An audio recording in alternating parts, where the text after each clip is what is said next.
ना चक्र सीरीज का नेक्स्ट टॉपिक। आज का हमारा टॉपिक है राज्य की नीति के निदेशक तत्व। वीडियो शुरू करने से पहले यदि हमारा वीडियो आपको पसंद आए तो चैनल को लाइक कीजिए और सब्सक्राइब कीजिए। आइए शुरू करते हैं। सबसे पहले हम शॉर्ट नोट्स देखेंगे, उसके बाद इससे संबंधित जो भी एमसीक्यू है उसको देखेंगे। तो भारतीय संविधान का भाग चार जो है अनुच्छेद 36 से लेके 51 तक के तहत राज्य की नीति के निदेशक तत्वों का प्रावधान किया गया है। तो भाग 4 में और अनुच्छेद 36 से लेके 51 तक इसका प्रावधान किया गया है। भारतीय संविधान में नीति निदेशक तत्व कहाँ से लिए गए हैं? तो ये लिए गए हैं आयरलैंड के संविधान से नीति के निदेशक तत्व लिए गए हैं। नीति निदेशक तत्वों की प्रकृति अनुच्छेद 37 से स्पष्ट होती है। इनकी प्रकृति अनुच्छेद 37 से स्पष्ट होती है। इसके मुख्य पक्ष निम्नलिखित हैं। तो नीति निदेशक तत्वों के उपबंध न्यायालयों द्वारा लागू इन्फोर्सेबल नहीं है, तो इनको न्यायालय द्वारा लागू नहीं किया जा सकता है। तथापि इसके सिद्धांत देश के संचालन में मूलभूत फंडामेंटल हैं। देश के संचालन में फंडामेंटल हैं, लेकिन न्यायालयों द्वारा इसे इन्फोर्सेबल, न्यायालयों द्वारा इसे लागू नहीं किया जा सकता है। राज्य का यह कर्तव्य है कि वह इन सिद्धांतों को कानून बनाकर लागू करेगा। तो ये राज्य पर डिपेंड करता है कि राज्य कानून बना के नीति के निदेशक तत्वों को लागू करेंगे। अनुच्छेद 37 के तहत इसकी यह स्थिति है, ये स्पष्ट होती है। अनुच्छेद 38 के अनुसार राज्य लोक कल्याण की अभिवृद्धि के लिए सामाजिक व्यवस्था बनाएगा। तो अनुच्छेद 38 के तहत राज्य जो है लोक कल्याण की अभिवृद्धि के लिए सामाजिक व्यवस्था बनाएगा। अनुच्छेद 39 में राज्य द्वारा अनुसरणीय कुछ नीति निदेशक तत्व हैं, जैसे पुरुष और स्त्री को समान रूप से आजीविका प्राप्त हो। पुरुष और स्त्री को समान रूप से आजीविका प्राप्त हो अनुच्छेद 39 के तहत भौतिक संसाधनों का वितरणकारी न्याय उपलब्ध हो। आर्थिक विकेंद्रीकरण हो। पुरुष और स्त्री को समान कार्य के लिए समान वेतन अनुच्छेद 39 से यह स्पष्ट होता है। और बालकों हेतु कल्याण परक कार्य आदि, तो ये सब अनुच्छेद 39 से स्पष्ट होते हैं। अनुच्छेद 39 क में समान न्याय तथा निःशुल्क विधिक सहायता प्राप्त है। तो समान न्याय और निःशुल्क विधिक सहायता अनुच्छेद 39 का क से प्राप्त है। अनुच्छेद 40 के अनुसार राज्य ग्राम पंचायतों के गठन का प्रयास करेगा। तो ग्राम पंचायतों का वर्णन अनुच्छेद 40 में है। अनुच्छेद 41 के अनुसार राज्य कुछ दशाओं में काम, शिक्षा तथा लोक सहायता पाने के अधिकार को प्राप्त कराने की प्रभावी उपबंध करेगा। तो काम का अधिकार अनुच्छेद 41 के तहत है। अनुच्छेद 42 के अनुसार राज्य काम की न्याय संगत और मनोविचित दशाओं का तथा प्रसूति सहायता के लिए प्रावधान करेगा।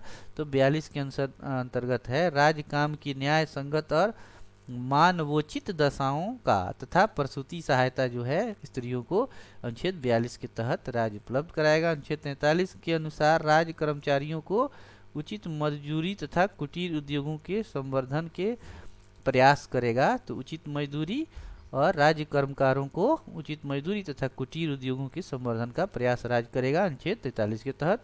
अनुच्छेद 43 क के अनुसार राज्य उद्योगों के प्रबंधन में कर्मकारों की भागीदारी सुनिश्चित करेगा 43 क में। 44 के अनुसार राज्य भारत के संपूर्ण राज्य क्षेत्र में नागरिकों के लिए समान सिविल संहिता लागू करने का प्रयास करेगा। तो कॉमन सिविल कोड अनुच्छेद 44 में। अनुच्छेद 45 के अनुसार राज्य 6 वर्ष से कम आयु के बालकों के लिए प्रारंभिक बाल्यावस्था देख रेख और शिक्षा का प्रबंध करेगा, अर्थात 6 वर्ष से कम आयु के बच्चों के लिए राज्य शिक्षा का प्रबंध करेगा। अनुच्छेद 46 के अंतर्गत राज्य अनुसूचित जातियों, अनुसूचित जनजातियों तथा अन्य दुर्लभ वर्गों के हितों हेतु शिक्षा तथा आर्थिक हितों में वृद्धि के लिए प्रयास करेगा। तो अनुसूचित जाति, अनुसूचित जनजातियों के हितों के लिए अनुच्छेद 46 राज्य इसका प्रयास करेगा। अनुच्छेद 47 के अंतर्गत लोगों के पोषाहार स्तर, जीवन स्तर ऊंचा करने तथा लोक स्वास्थ्य आदि सुधारने का प्रयास किया जाएगा अनुच्छेद 47 के अंतर्गत। अनुच्छेद 48 के अंतर्गत राज्य कृषि और कृषि पालन को आधुनिक तथा वैज्ञानिक ढंग से संगठित करने का प्रयास करेगा। और गाय, बछड़ों तथा अन्य दुधारू और वाहक मवेशियों के वध का प्रतिषेध करने का प्रयास करेगा। अनुच्छेद 48 के तहत अनुच्छेद 48 क के अनुसार राज्य देश के पर्यावरण के संरक्षण और संवर्धन का तथा वन एवं वन्य जीवों की रक्षा करने का प्रयास करेगा। अनुच्छेद 39 के अंतर्गत राज्य राष्ट्रीय महत्व के स्मारकों, स्थानों तथा वस्तुओं को संरक्षण प्रदान करेगा। अनुच्छेद 50 के तहत राज्य की लोक सेवाओं में न्यायपालिका को कार्यपालिका से अलग किया गया है। अनुच्छेद 50 के तहत और अनुच्छेद 51 के अनुसार राज्य अंतर्राष्ट्रीय शांति और सुरक्षा की अभिवृद्धि का प्रयास करेगा। तो ये रहा नीति निर्देशक तत्व से संबंधित कुछ इम्पोर्टेंट शॉर्ट नोट्स थे। अब आइए हम मौलिक अधिकार और नीति के निर्देशक तत्वों में क्या अंतर है उसको देखते हैं।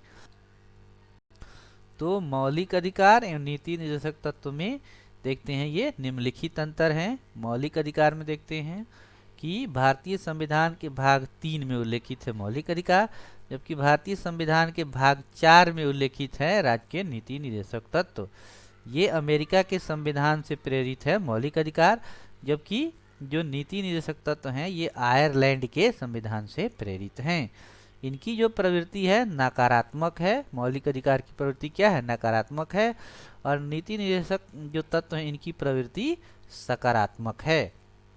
ये वाद योग हैं, मौलिक अधिकार जो हैं ये वाद योग हैं। इनके उल्लंघन पर न्यायालय द्वारा इन्हें लागू कराया जा सकता है, जबकि जो नीति निर्देशक तत्व हैं वो गैर वाद योग हैं, इन्हें न्यायालय द्वारा लागू नहीं कराया जा सकता है। कानूनी रूप से ये मान्य है।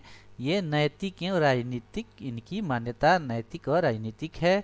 मौलिक अधिकार लागू करने के लिए विधान की आवश्यकता नहीं है, जबकि नीति निर्देशक तत्व को लागू करने के लिए विधान की आवश्यकता है। व्यक्तिगत कल्याण को प्रोत्साहित करता है मौलिक अधिकार, जबकि सामाजिक एवं आर्थिक कल्याण के लिए ये होता है राज्य के नीति निर्देशक तत्व। नागरिकों को स्वतः प्राप्त है, जबकि सरकार द्वारा लागू करने के बाद ही नागरिकों को ये प्राप्त होता है। तो ये दोनों में मौलिक अधिकार और नीति निर्देशक तत्व में अंतर थे। अब आइए देखते हैं कि इस पे आधारित जो भी क्वेश्चन विभिन्न परीक्षाओं में पूछे गए हैं उनको हम देखते हैं।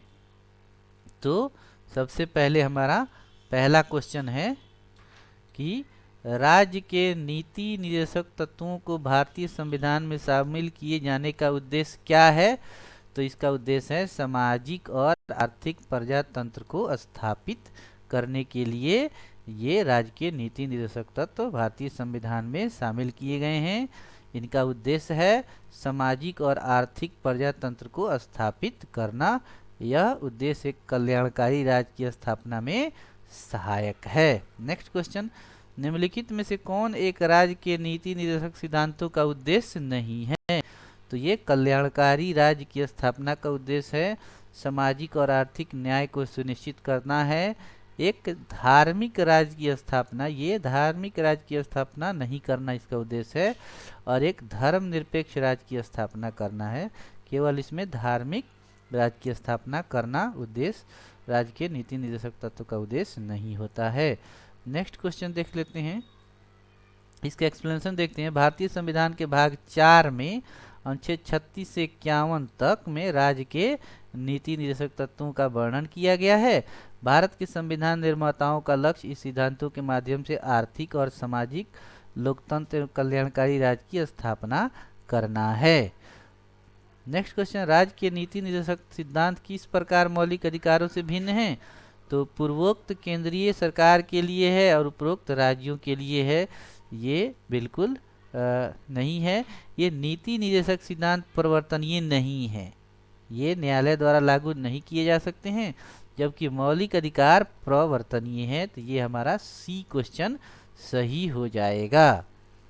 तो राज्य के नीति निर्देशक सिद्धांत मौलिक अधिकारों से भिन्न है, क्योंकि नीति निर्देशक सिद्धांत परिवर्तनीय नहीं है, जबकि मौलिक अधिकार क्या है? न्यायालय द्वारा परिवर्तनीय है। तो ये मुख्य अंतर है। निर्देशक तत्व क्या है?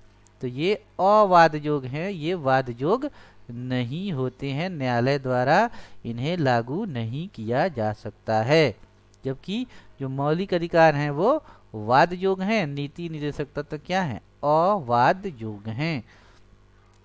इसमें देखना है भारत के संविधान के संदर्भ में राज्यों के नीति निदेशक तत्व क्या है। तो ये विधायिका के कृत्यों पर निर्बधन करते हैं, कार्यपालिका के कृत्यों पर निर्बधन करते हैं। तो ये हमारा न तो 1 हो जाएगा और न ही 2 होगा। इसका एक्सप्लेनेशन देख लेते हैं। राज्य के नीति निदेशक तत्व विधायिका, कार्यपालिका और संवैधानिक मामलों में राज्य के लिए सिफारिशें हैं। तो राज्य के नीति निदेशक तत्व क्या है? सिफारिश है। एमसी शीतलवाड़ के अनुसार निदेशक तत्व कोई विधिक अधिकार एवं कानूनी उपचार नहीं बताते। ये सभी राज्य क्रियाओं की विधायिका या कार्यपालिका के लिए प्रभुत्व पृष्ठभूमि का निर्माण करते हैं। अतः राज्य के नीति निदेशक तत्व न तो विधायिका के कृत्यों पर निर्बधन है और न ही कार्यपालिका के कृत्यों पर निर्बधन है। नेक्स्ट क्वेश्चन देखते हैं। भारत के संविधान के भाग 4 के अंतर्विष्ट प्रावधानों के संदर्भ में निम्नलिखित कथनों पर विचार करना है। वे न्यायालयों द्वारा परिवर्तनीय होंगे। तो नीति निदेशक तत्व न्यायालयों द्वारा परिवर्तनीय नहीं होंगे। वे किसी भी न्यायालय द्वारा परिवर्तनीय नहीं होंगे। तो ये बिल्कुल सही है। इस भाग में अधिक कथित सिद्धांत राज्य के द्वारा लागू करने को प्रभावित करेंगे। तो ये हमारा सही है। 2 और 3 हमारा उत्तर सही हो जाएगा। तो भारतीय संविधान का भाग 4 अनुच्छेद 36 से 51 राज्य के नीति निदेशक तत्वों के संबंधित है। तो ये उसके बारे में संबंधित है। आइए इसका अगला क्वेश्चन हम देखते हैं। राज्य के नीति निदेशक तत्वों के बारे में निम्नलिखित कथनों पर आपको विचार करना है। तो ये तत्व देश के सामाजिक आर्थिक लोकतंत्र की व्याख्या करते हैं। तो ये बिल्कुल सही है। इन तत्वों में अंतर्विष्ट उपबंध किसी न्यायालय द्वारा परिवर्तनीय नहीं है। तो ये भी बिल्कुल सही है। नीति निदेशक तत्व इन्फोर्सेबल नहीं है। Next question. कल्याणकारी राज्य की संकल्पना का समावेश भारत के संविधान में है। तो ये आपको राज्य के नीति निदेशक तत्वों में है कल्याणकारी राज्य का समावेश। भाग 4 के अनुच्छेद 36 से 51 में वर्णन है इसका। Next question. भारत के संविधान का कौन सा भाग कल्याणकारी राज्य के आदर्श की घोषणा करता है? तो ये राज्य के नीति निदेशक तत्व करते हैं और ये भाग इसका 4 है। Next question. संविधान का कौन सा भाग कल्याणकारी राज्य का उद्देश्य करता है? तो ये वही क्वेश्चन बार बार रिपीट हो रहा है। राज्य के नीति निदेशक तत्व। भारत के कल्याणकारी राज्य होने का विचार पाया गया है। तो ये पाया गया है आपको संविधान की प्रस्तावना में और राज्य के नीति निदेशक तत्व दोनों में कल्याणकारी राज्य की परिकल्पना को विचार को पाया गया है। Next question. राज्य के नीति निदेशक तत्व सहज अध्ययन के लिए निम्नलिखित में से कौन से भागों में विभाजित किए गए हैं? तो डी समाजवादी भी इनका भाग है, उदार बौद्धिकवादी भी है और गांधीवादी। 3 भागों में बांटा गया है इनको। तो भारतीय संविधान के अंतर्गत राज्य के नीति निदेशक तत्वों का उल्लेख भाग 4 के अनुच्छेद 36 से 51 के तहत है।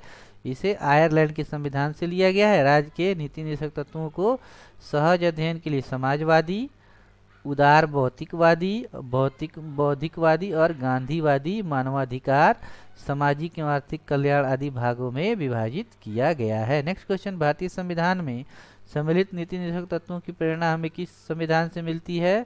तो ये क्वेश्चन बार बार आ रहा है, रिपीट होता है। ये आयरलैंड के संविधान से लिया गया है राज्य के नीति निदेशक तत्व। Next question. भारतीय संविधान में राज्य के नीति निदेशक तत्वों को निम्न में से किस देश के संविधान से लिया गया है? तो हमने देख लिया है ये आयरलैंड के संविधान से लिया गया है। Next question. भारतीय संविधान में राज्य के नीति निदेशक तत्वों का विचार कहाँ से लिया गया है? तो ये की सवाल बार बार आ रहा है। ये आयरलैंड के संविधान से लिया गया है।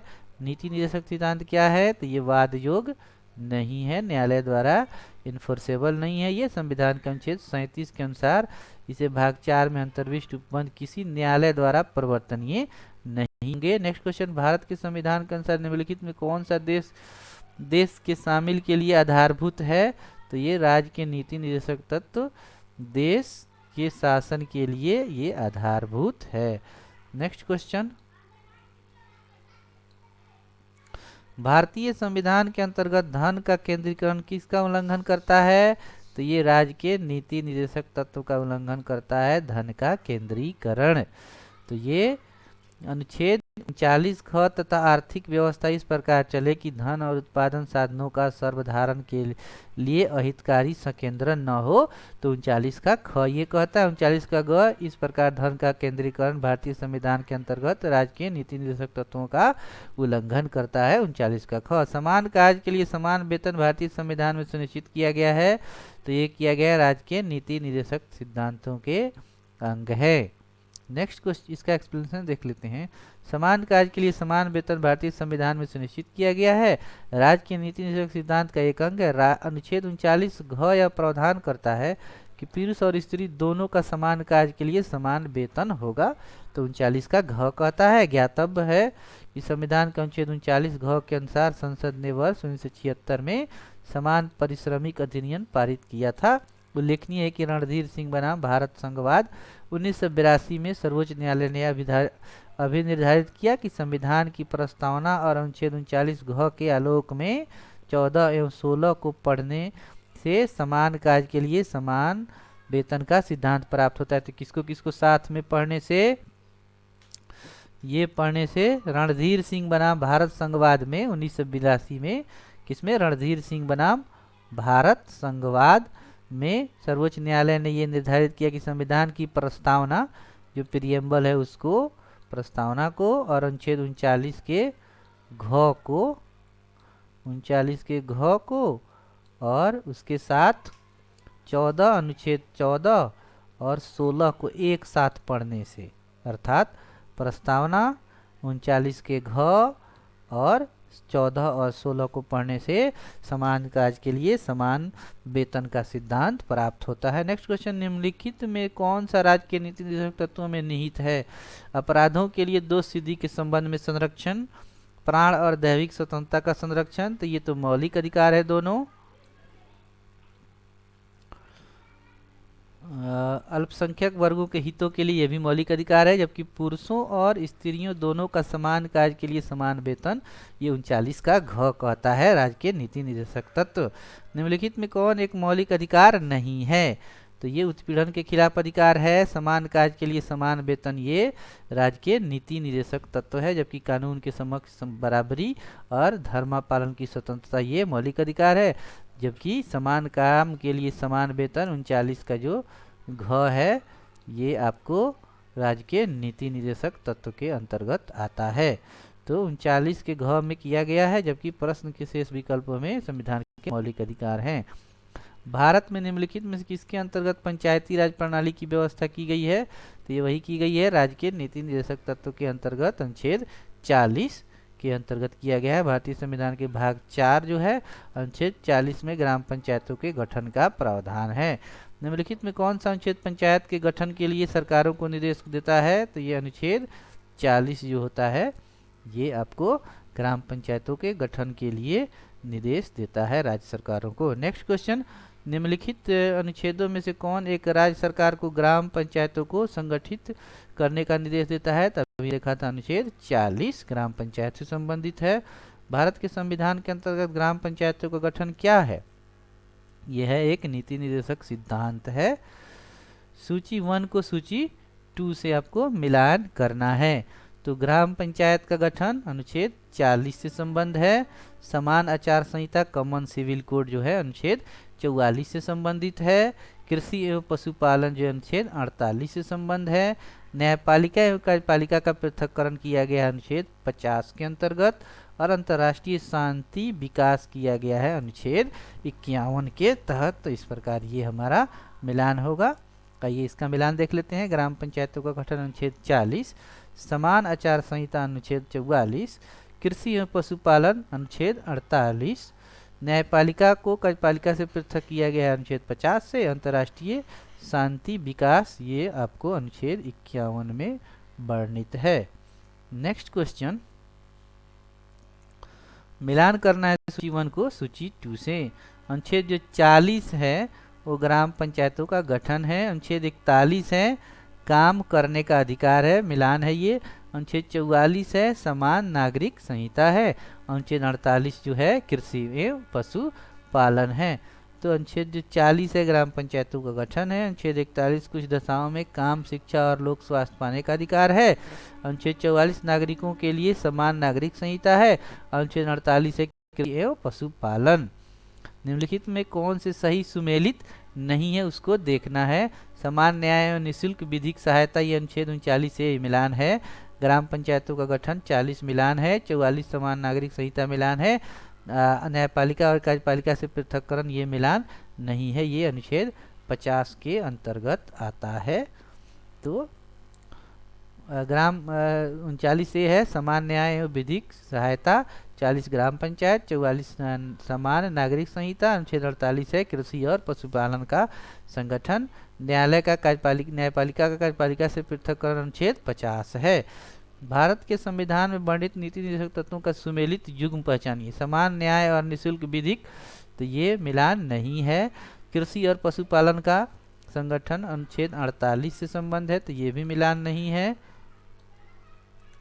ग्राम पंचायतों का ये भी मिलान नहीं है, अनुच्छेद 40 है। पुरुषों और स्त्रियों दोनों का समान कार्य के लिए समान वेतन 39 का घ है, तो ये मिलान है।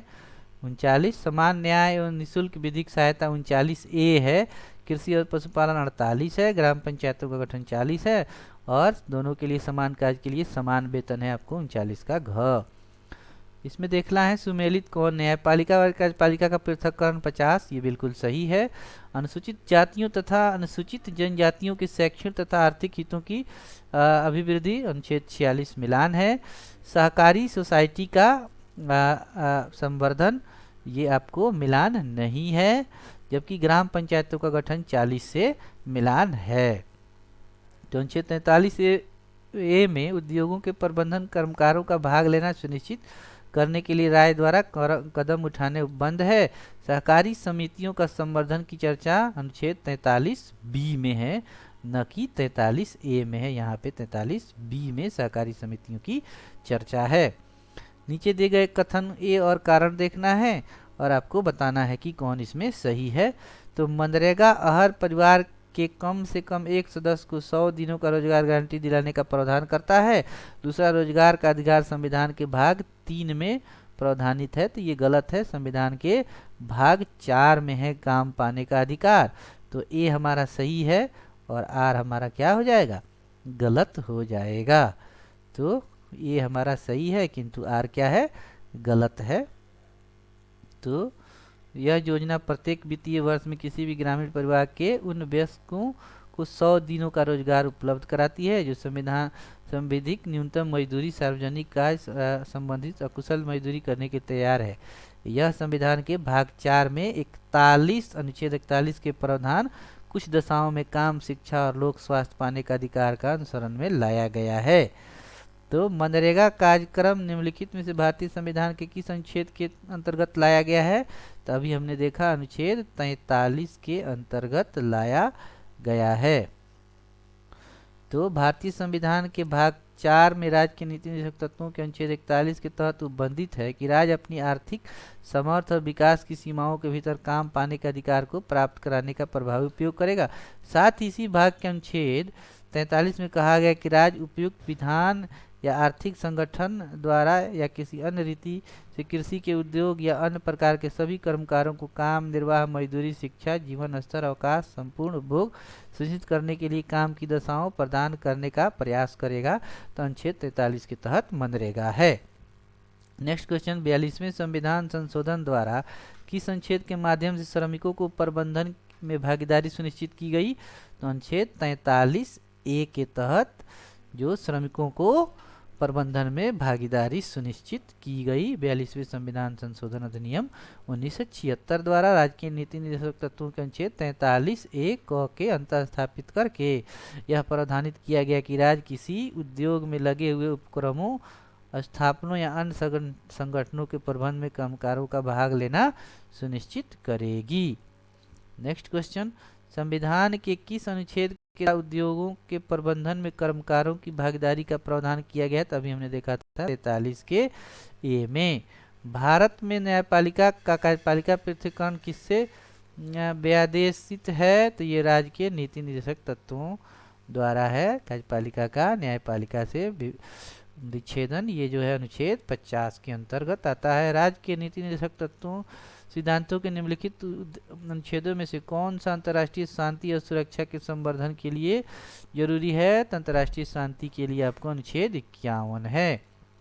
अंतर्राष्ट्रीय शांति, काम, शिक्षा, लोक स्वास्थ्य पाने, सहायता पाने का अधिकार, 43 के उद्योगों के प्रबंधन में कर्मकारों के भाग लेने का अधिकार, और 48 के क पर्यावरण संरक्षण तथा संवर्धन और वन तथा वन्यजीवों की रक्षा। भारतीय संविधान में अंतर्राष्ट्रीय शांति और सुरक्षा की अभिवृद्धि कहाँ है? तो ये राज्य के नीति निर्देशक तत्व अनुच्छेद 51 में इसका वर्णन किया गया है। नेक्स्ट क्वेश्चन, भारतीय संविधान का कौन सा भाग अंतर्राष्ट्रीय शांति और सुरक्षा के प्रति राज्य के उत्तरदायित्व का उल्लेख करता है? तो ये राज्य के नीति निर्देशक सिद्धांत हैं। भारतीय संविधान का कौन सा अनुच्छेद भारत की विदेश नीति संबंधित है? तो ये हमारा अंतर्राष्ट्रीय शांति से संबंधित है, तो ये आपको अनुच्छेद 51 से संबंधित है। निम्नलिखित में से कौन से संविधान के 42वें संविधान संशोधन द्वारा नीति निर्देशक तत्वों में नहीं जोड़ा गया? तो ये नहीं जोड़ा गया। समान आचार संहिता तो पहले से था ही, इसको नहीं जोड़ा गया। शोषण से बच्चों एवं अल्पवयों की सुरक्षा, इसको जोड़ा गया। समान न्याय तथा निःशुल्क कानूनी सहायता, इससे भी जोड़ा गया। और उद्योगों के प्रबंधन में श्रमिकों की भागीदारी 43 को भी जोड़ा गया,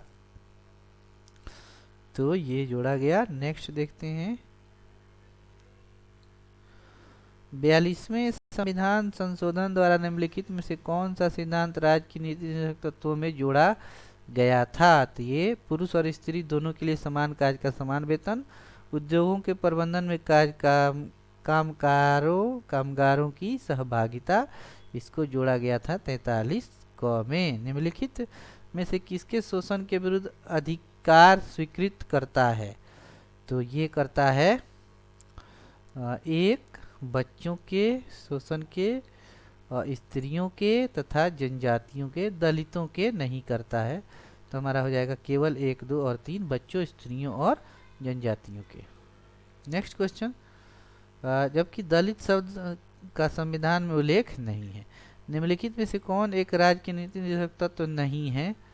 तो ये आपको मद्य निषेध तो है, गौरक्षा भी है, पर्यावरण संरक्षण भी है, 14 वर्ष की आयु तक के बच्चों को निःशुल्क शिक्षा ये नहीं है।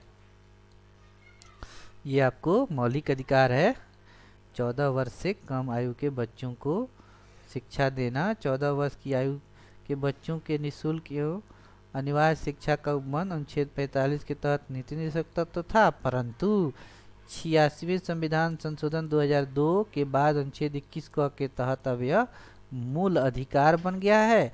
अब अनुच्छेद 45 के तहत शैशवपूर्ण देखभाल तथा 6 वर्ष के नीचे आयु के बालकों के शिक्षा का प्रबंधन शामिल है। नेक्स्ट क्वेश्चन, निम्नलिखित में कौन सा राज्य का नीति निर्देशक तत्व नहीं है? तो ये मादक पेयों के उपयोग का निषेध, गायों और बछड़ों के वध का निषेध, पर्यावरण संरक्षण है। जबकि 16 वर्ष की आयु तक के बच्चों को निःशुल्क शिक्षा, ऐसा तो है ही नहीं। निम्नलिखित कथनों में से कौन सा राज्य के नीति निर्देशक तत्वों में सिद्धांत में शामिल है? तो मानव के दुर्व्यापार और बलात्श्रम ये शामिल नहीं है, ये तो हमारा मौलिक अधिकार है अनुच्छेद 23 के तहत। मादक पेयों और स्वास्थ्य के लिए हानिकारक औषधियों और प्रयोजनों के विभिन्न उपभोगों का प्रतिषेध, तो ये है हमारा राज्य के नीति निर्देशक तत्वों में शामिल। नीति निर्देशक तत्व अंतर्गत अनुच्छेद 47 के तहत मादक पेयों और स्वास्थ्य के लिए हानिकारक औषधियों के औषधीय प्रयोजनों के भिन्न उपभोग का प्रतिषेध किया गया है, जबकि मानव दुर्व्यापार और बलात्श्रम प्रतिषेध मूल अधिकारों के अंतर्गत आते हैं। भारतीय संविधान में प्रतिस्थापित राज्य के नीति निर्देशक तत्वों के अंतर्गत निम्नलिखित प्रावधानों का विचार कीजिए। तो इसमें भारतीय नागरिकों के लिए समान नागरिक सील संरक्षित करेगा, तो इसमें हमारा उत्तर हो जाएगा 2 और 3 हमारा उत्तर हो जाएगा, तो के प्रतिबिंबित होते हैं। तो इसमें पूछा है कि उपयुक्त में से कौन से गांधीवादी सिद्धांतों हैं जो राज्य के नीति निर्देशक तत्वों से प्रतिबिंबित होते हैं। तो ये भी तो है, लेकिन ये गांधीवादी नहीं है। ये ग्राम पंचायत का संगठन ये गांधीवादी है, और ग्रामीण क्षेत्रों में कुटीर उद्योग ये गांधीवादी आपको है। तो ये दोनों गांधीवादी हैं, ये आपको गांधीवादी हैं दोनों। आइए इसका एक्सप्लेनेशन देखते हैं। गांधीवादी सिद्धांतों पर आधारित कई प्रावधानों को राज्य की नीति के निर्देशक तत्वों के तहत कई अनुच्छेदों में सम्मिलित किया गया है। जैसे ग्राम पंचायतों का संगठन अनुच्छेद 40, ग्रामीण क्षेत्रों में कुटीर उद्योग व्यक्तिगत तथा सहकारी आधार पर बढ़ाने का प्रयास अनुच्छेद 43, अनुसूचित जाति अनुसूचित जनजाति तथा अन्य दुर्बल वर्गों के शिक्षा और संबंधी हितों की अभिवृद्धि अनुच्छेद 46, मादक पेय और स्वास्थ्य के लिए हानिकारक औषधियों के औषधीय प्रयोजनों से भिन्न उपभोग का प्रतिषेध अनुच्छेद 47, गायों और बछड़ों तथा अन्य दुधारू पशुओं के वध पर रोक, उनकी नस्लों में सुधार अनुच्छेद 48। तो इस तरह उपयुक्त भी हमारा सही। निम्नलिखित में से भारतीय संविधान की किसमें पर्यावरण संरक्षण एवं संवर्धन तथा वन एवं वन जीव की रक्षा का प्रावधान किए जाते हैं? तो ये आपको किए जाते हैं केवल राज्य के नीति निर्देशक तत्वों में और हमारा केवल मूल कर्तव्यों में। तो दोनों में किए जाते हैं। ए और बी हमारा सही उत्तर हो जाएगा। निम्नलिखित में से कौन से एक राज्य के नीति निर्देशक सिद्धांतों में सम्मिलित है? तो राज्य देश के पर्यावरण के संरक्षण तथा संवर्धन का प्रयास करेगा। राज्य किसी व्यक्ति की कानून के समक्ष समानता से मना नहीं कर सकता है। तो ये तो मौलिक अधिकार है। ये राज्य के किसी व्यक्ति को उसके धर्म ये सब मौलिक अधिकार है, जबकि राज्य देश के पर्यावरण के संरक्षण तथा संवर्धन का प्रयास करेगा। ये राज्य के नीति निर्देशक तत्वों के सिद्धांत के अंतर्गत आते हैं। नेक्स्ट क्वेश्चन, राज्य के नीति निर्देशक सिद्धांतों में से निम्नलिखित में से किसके बारे में संविधान शांत है? तो ये प्रौढ़ शिक्षा जो है उसके बारे में संविधान शांत है। निम्नलिखित में से कौन सा एक राज्य की नीति निर्देशक सिद्धांत संविधान के बाद में जोड़ा गया? तो ये मुफ्त कानूनी जो सलाह है इसको बाद में जोड़ा गया। 42वें संविधान संशोधन अधिनियम जो इसको बाद में जोड़ा गया, अनुच्छेद 39 क में इसको जोड़ा गया कि मुफ्त कानूनी सलाह। नेक्स्ट क्वेश्चन, राष्ट्रीय विधिक सेवा प्राधिकरण के संदर्भ में निम्नलिखित कथनों पर विचार कीजिए। तो इसका उद्देश्य समान अवसरों के आधार पर राज्य समाज के कमजोर वर्गों को निःशुल्क एवं सक्षम विधिक सेवाएं उपलब्ध कराना है। बिल्कुल सही है। यह देश भर में विधिक कार्यक्रमों और योजनाओं को लागू करने के लिए राज्य विधिक सेवा प्राधिकरण को निर्देश जारी करता है। तो ये बिल्कुल सही है, ये दोनों सही है। नेक्स्ट क्वेश्चन, भारत में विधिक सेवा प्रदान करने वाले प्राधिकरण लीगल सर्विस अथॉरिटीज निम्नलिखित में से किस एक प्रकार के नागरिकों को निःशुल्क विधिक सेवा प्रदान करते हैं? तो ये हमारा 1 लाख से कम वार्षिक आय वाले व्यक्ति को, और दूसरा है 2 लाख से कम वार्षिक वाले ट्रांसजेंडरों को। तो ये दोनों को निःशुल्क विधिक सेवा प्रदान करता है। 1 लाख से कम वार्षिक जो आय है उसको व्यक्ति को, सभी व्यक्ति को, और ट्रांसजेंडर है तो 2 लाख तक इसकी सीमा है। ये 39(a) के अनुसरण करता है। नेक्स्ट क्वेश्चन देखेंगे, इनमें से कौन राज्य के नीति निर्देशक सिद्धांतों में सम्मिलित नहीं है? तो ये सूचना का अधिकार नीति निर्देशक सिद्धांत में शामिल नहीं है, जबकि मद निषेध, समान कार्य और काम का अधिकार ये नीति निर्देशक सिद्धांत में सम्मिलित है। नेक्स्ट क्वेश्चन, निम्नलिखित में से कौन सा नीति निर्देशक तत्व है? तो ये समान नागरिक संहिता अनुच्छेद 44 जो है ये आपको नीति निर्देशक सिद्धांत के अंतर्गत आते हैं। समान सिविल संहिता। निम्नलिखित राज्य के नीति निर्देशक सिद्धांतों के विषय की पहचान कीजिए। तो मद निषेध है, फैक्ट्रियों खानों में बाल श्रम ये मौलिक अधिकार है, बेगार अथवा बलात् श्रम ये भी मौलिक अधिकार है, अस्पृश्यता का निषेध ये भी मौलिक अधिकार है। तो केवल हमारा मद निषेध ही नीति निर्देशक सिद्धांत के अंतर्गत अनुच्छेद 47 के अंतर्गत आता है। नेक्स्ट क्वेश्चन, निम्नलिखित में से कौन एक राज्य के नीति निर्देशक तत्व में है राज्य सुनिश्चित करने का प्रयास करेगा? तो अस्पृश्यता उन्मूलन ये नीति निर्देशक तत्वों में नहीं है। तो ये बाकी ये सब नीति निर्देशक पुरुषों और महिलाओं को समान कार्य के समान वेतन, जीविकोपार्जन हेतु पर्याप्त साधनों का अधिकार, काम हेतु न्याय संगत और मनोवोचित दशा, ये सब नीति निर्देशक तत्व के अंतर्गत आते हैं। नेक्स्ट क्वेश्चन, राज्य के नीति निर्देशक सिद्धांत एक ऐसा चेक है जो बैंक की सुविधा अनुसार अदा किया जाता है। किसने कहा था? तो ये कहा था केटी शाह ने कहा था कि राज्य के नीति निर्देशक तत्व एक ऐसा चेक है जो बैंक को सुविधा अनुसार अदा किया जाता है। केटी शाह का कथन है। नेक्स्ट क्वेश्चन, भारत के संविधान के संदर्भ में निम्नलिखित कथनों पर विचार करना है। मूल अधिकार, मूल कर्तव्य, राज्य के नीति निर्देशक तत्व। भारत सरकार द्वारा आरंभ किए गए राष्ट्रीय सामाजिक सहायता कार्यक्रम में भारत के संविधान के उपयुक्त उपबंधों में से कौन सा पूरे होते हैं? तो ये केवल राज्य के नीति निर्देशक तत्व के अंतर्गत सामाजिक सहायता पूरे होते हैं। 15 अगस्त 1995 को प्रारंभ राष्ट्रीय सामाजिक सहायता कार्यक्रम